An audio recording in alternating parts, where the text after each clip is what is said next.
Hi, Kate Sticka. As an OB, I have to respond to that last talk. I'm not old enough to know when we used to use alcohol. We gave ethanol to patients for preterm labor. But I certainly have been around through ridodrin, terbutaline, magnesium, indomethacin, and to, with nifedipine currently being used.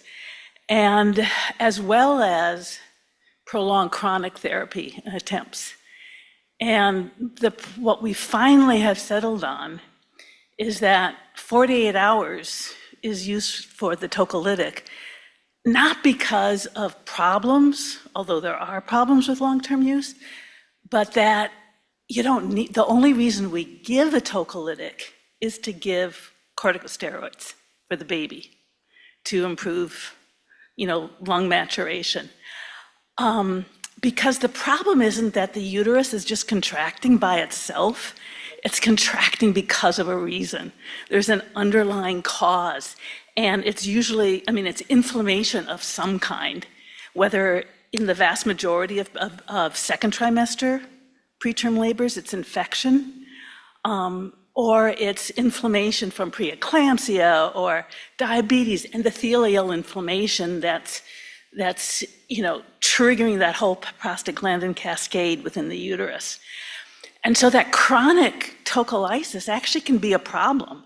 If the uterus environment is infected, you don't want the kid in there.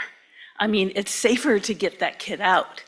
And so the whole concept, as beautiful as that nanosystem is, I'm impressed with it.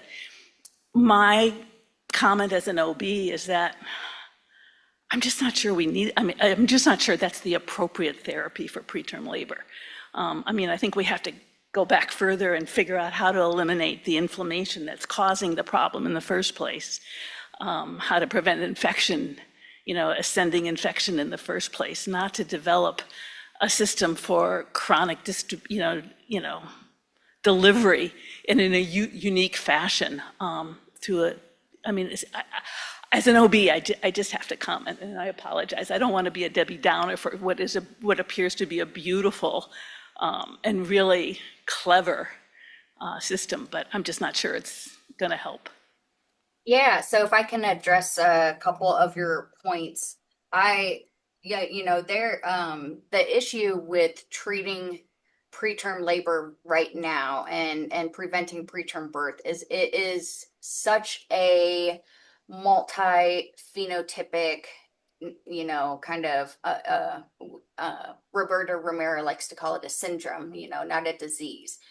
And so until we have better precision diagnostics in order to really flush out the exact cause of the preterm labor, I think that tocolytics are still valuable as, kind of to allow a broader treatment, because at the end of the day, despite whatever the cause is of, stimulating premature uterine contractions, that is a central,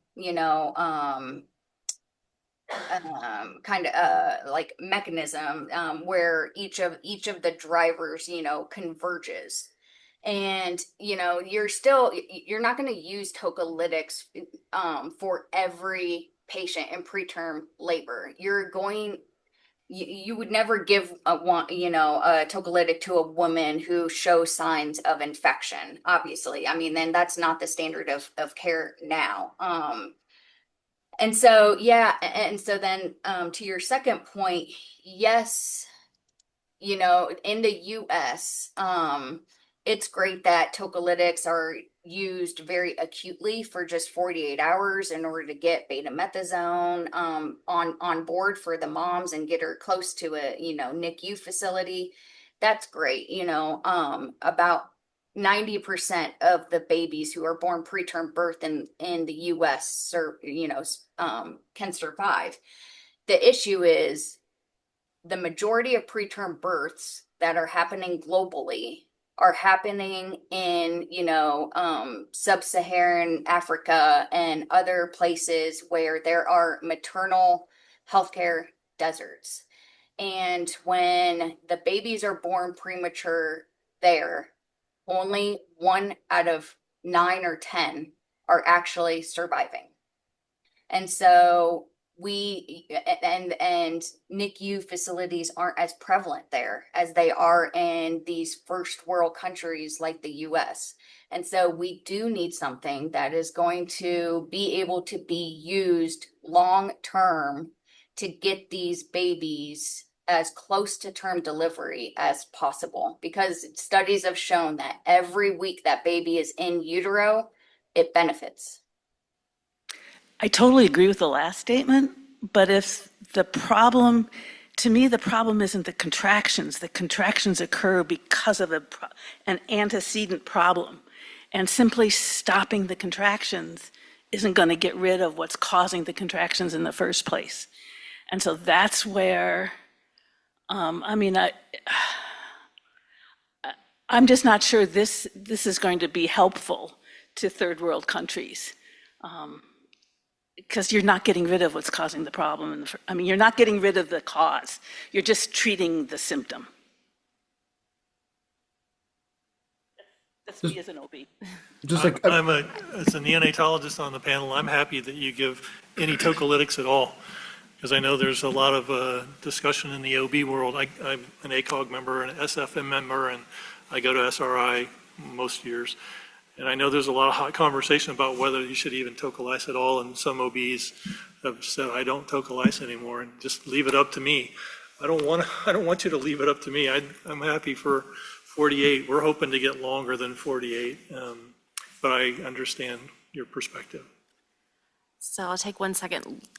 Dr. Gatta, you're on, and since you really live at that interface, I'd love your perspective on this. I agree with the question. ACOG does have very defined reasons to not tocolyze. I think, underlying or regarding all that is inflammation. But as someone who receives transports, I do like tocolysis for the goal of getting them to a hospital with the services, neonatology services and, OB anesthesia services and whatever. So, so in that decision making, while we're not addressing the underlying problem and more so treating symptoms, the acute management is helpful to bring patients to tertiary care hospitals.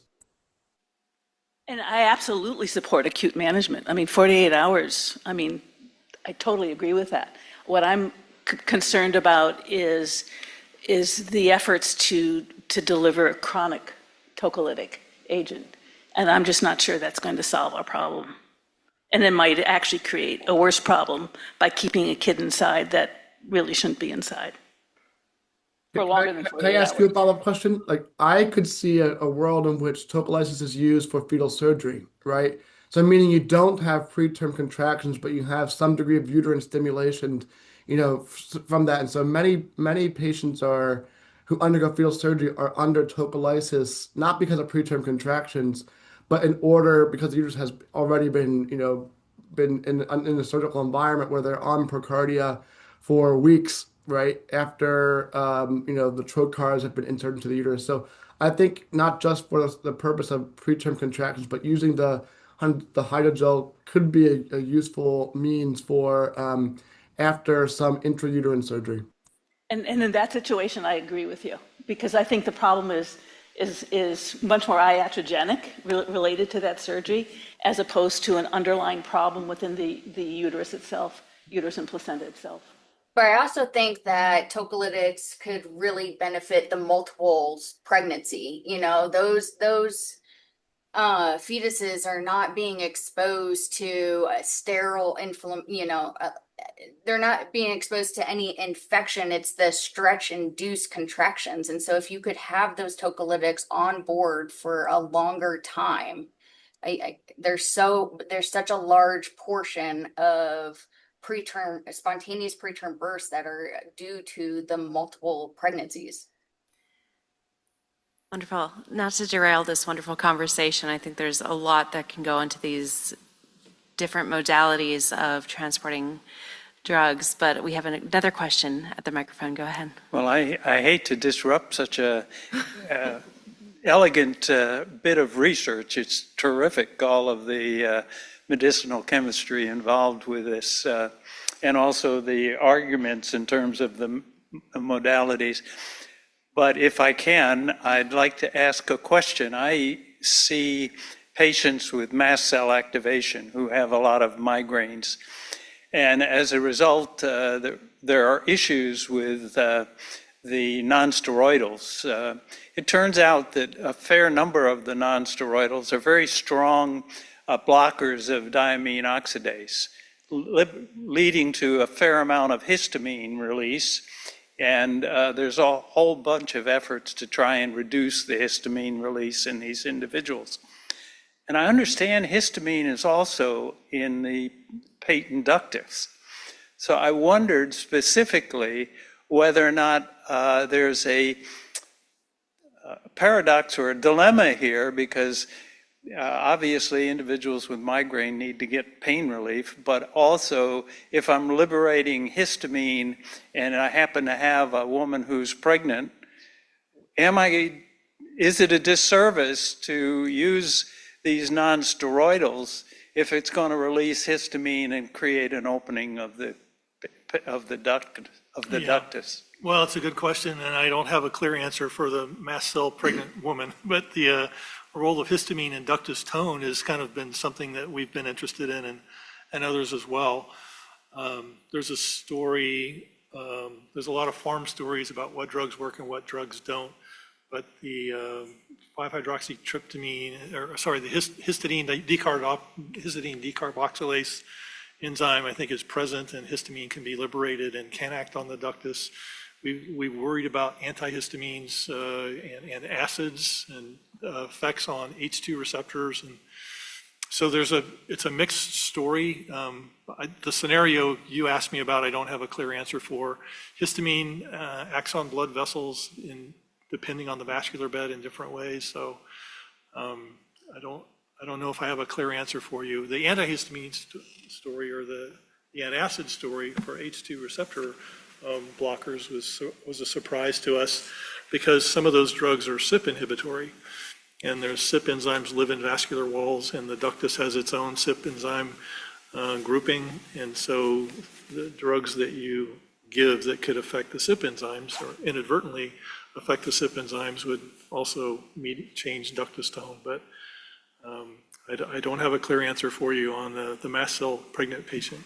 Well, I'm glad you mentioned the CYPs, because I was going to ask you about that as well. But the issue that I was particularly concerned about is these individuals with mast cell activation have POTS and a lot of dizziness and hypotension, and a number of them receive fluids and all kinds of modalities to try and suppress the effects of the histamine. So it sounds like it can be really clinically important.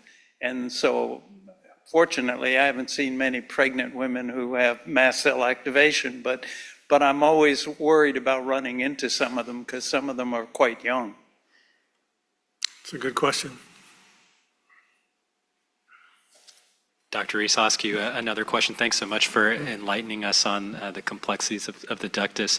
You know, as a pediatric cardiologist, like you mentioned, there are times where we want the duct to be open and times where we want it to be closed.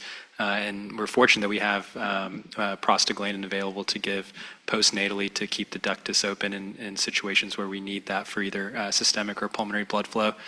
Adverse events with PG are rare. You know, we have fever or apnea, and we have medical strategies to try and mitigate that. But I'm curious, and there have been some cases where we've tried to administer PG and haven't been able to keep the duct open. I guess, do you foresee any targets as either adjunct therapies or maybe second-line therapies that we may one day have at our disposal?